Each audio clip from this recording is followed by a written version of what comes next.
Assalamualaikum warahmatullahi wabarakatuh. Salam sejahtera bagi kita semua. Yang terhormat kepada Ibu Rini Dita Temar Paung SPD MPD selaku dosen pengampu mata kuliah biologi dasar serta teman-temanku yang saya banggakan.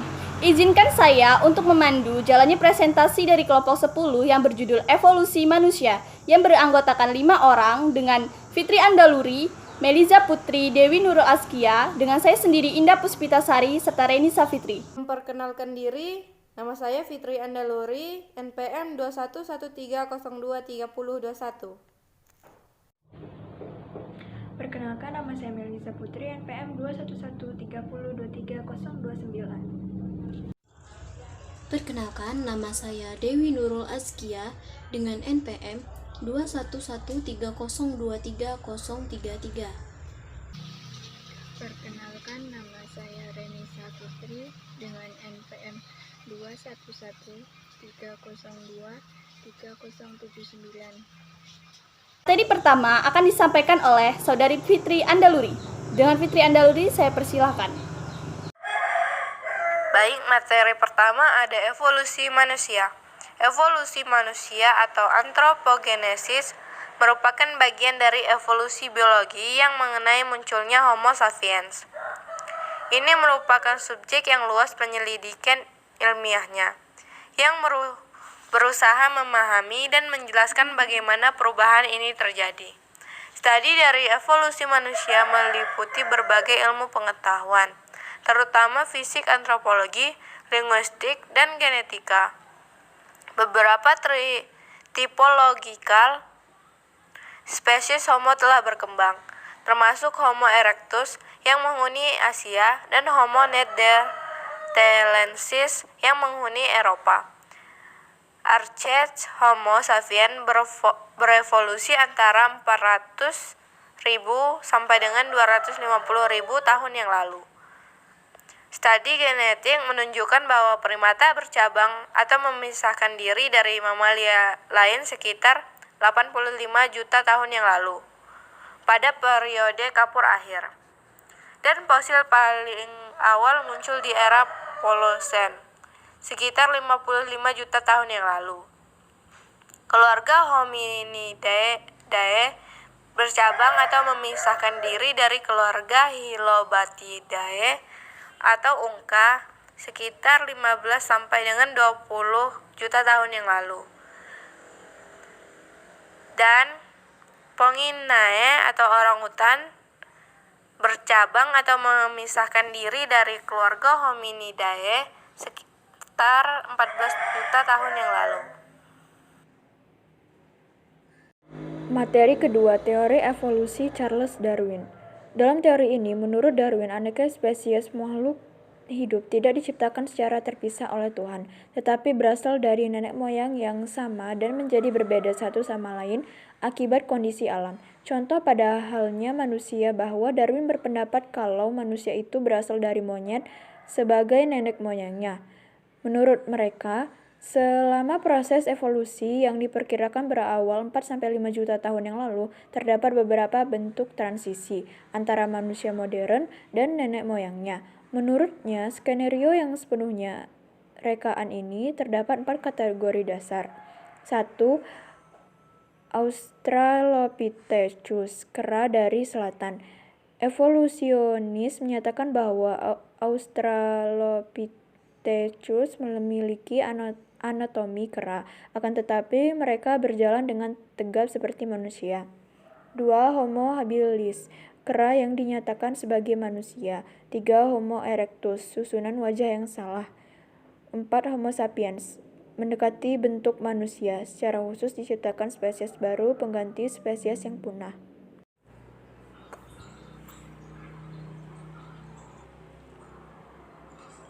Baik, saya akan melanjutkan materi mengenai teori evolusi Charles Darwin. Darwin menyatakan bahwa variasi pada organisme merupakan variasi karakteristik yang muncul pada kenampakan fenotip atau organisme, serta terjadi seleksi alam dalam kehidupan suatu organisme. Sebab, individu yang mempunyai variasi yang sesuai dengan lingkungan, maka ia akan dapat bertahan hidup dan berkembang biak. dan sebaliknya. Darwin mengatakan bahwa manusia itu berasal dari monyet yang mengalami evolusi karena adanya seleksi alam. Teori Darwin ini sangat bertentangan dengan teori penciptaan, yakni teori ini menyatakan bahwa evolusi manusia itu berasal dari Sang Pencipta. Itu banyak ditantang oleh para ilmuwan. Teori Darwin juga bertentangan dengan agama karena menyimpang dari ajaran agama atau kepercayaan-kepercayaan lain yang menyebabkan ilmu evolusi sulit berkembang. Alasan mengapa Darwin mengatakan bahwa manusia mirip dengan kera, yaitu yang pertama, mata menghadap ke depan, yang kedua, ibu jari tungkai depan dapat digerakkan ke segala arah, mempunyai kelenjar susu atau glandula mamae yang terletak di dada, dan yang ketiga rahim satu ruang simplex. Teori selanjutnya adalah teori penciptaan. Teori ini beranggapan bahwa manusia itu ada karena ada yang menciptakannya, yaitu Tuhan Yang Maha Esa. Pada hipotesis Darwin, ia tidak mendasarkan penemuan atau penelitian apapun, tetapi kemudian ia menjadikannya sebuah teori monumental. Gagasannya menyatukan bahwa individu-individu yang beradaptasi pada habitat mereka dengan cara baik akan menurunkan sifat-sifat mereka kepada generasi berikutnya. Sifat-sifat yang menguntungkan ini lama-kelamaan terakumulasi dan mengubah suatu individu menjadi spesies yang sama sekali berbeda dengan nenek moyangnya. Menurut Darwin, manusia adalah hasil paling maju dari mekanisme ini. Sehingga berdasarkan teori penciptaan ini, mereka meyakini bahwa manusia itu diciptakan oleh Tuhan dan itu semua sekarang menjadi faktanya serta didukung oleh bidang biologi tentang evolusi manusia, yakni pertemuan antara sel jantan dan betina. Teori ilmu pengetahuan sebelum proses fertilisasi terjadi, hanya 1.000 dari 250 juta sperma yang berhasil mencapai sel telur. Sel telur hanya akan membolehkan masuk satu sperma saja. Setelah masuk dan terjadi fertilisasi pun, belum tentu si zigot ini menempel di tempat yang tepat di rahim. Sel tunggal yang dikenal sebagai zigot dalam ilmu biologi ini akan segera berkembang biak dengan membelah diri, hingga akhirnya menjadi segumpal daging. Akhirnya Darwin menyadari kelemahan teorinya.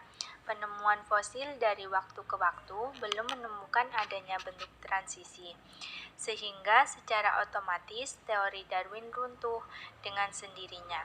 Saya rasa cukup 3 alasan ilmiah yang menjadi dasar bahwa manusia bukan berasal dari kera. Kesimpulannya, dari penjelasan di atas dapat disimpulkan bahwa manusia itu berevolusi karena ada yang menciptakan. Sedangkan menurut teori Darwin, manusia itu berasal dari satu sel dan terjadi secara kebetulan, serta mempunyai nenek moyang dari kera. Dan terjadi evolusi manusia karena manusia tersebut tidak dapat beradaptasi dengan lingkungannya. Sedangkan dari sisi agama, manusia itu ada karena ada yang menciptakannya, yaitu Allah Subhanahu wa Ta'ala. Dan pada faktanya, yang diyakini sampai saat ini adalah teori penciptaan dan alamiah biologi, sedangkan pada teori evolusi Darwin masih banyak pertanyaan sebab teorinya banyak diprotes oleh berbagai ilmuwan. Padahal untuk seleksi, alam sendiri itu memungkinkan, sebab untuk bertahan hidup, maka makhluk hidup harus beradaptasi dengan lingkungannya.